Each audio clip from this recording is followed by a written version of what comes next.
ஒரு வெயில் காலத்தில் தூரத்தில் உள்ள ஒரு அடர்ந்த காட்டில் கடும் வெயில் வீசிக் கொண்டிருந்தது.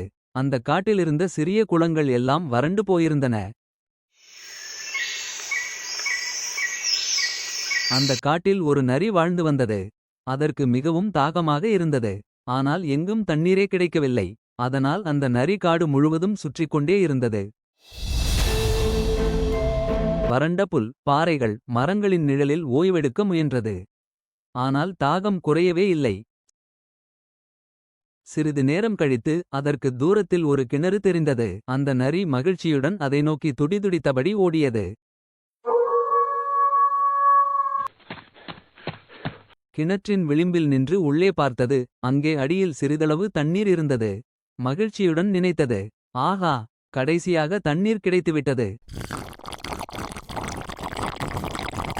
ஆனால் இன்னும் கொஞ்சம் கீழே குனிந்து பார்க்கும்போது அந்த நரியின் கால் வழுக்கி திடீரென கிணற்றுக்குள் விழுந்துவிட்டது.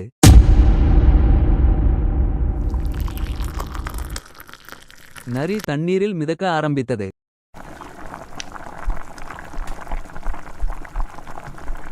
பயந்து கொண்டு நரி மனதிற்குள் நினைத்தது, இப்போ நான் இங்கிருந்து எப்படி வெளியே வரப்போகிறேன்?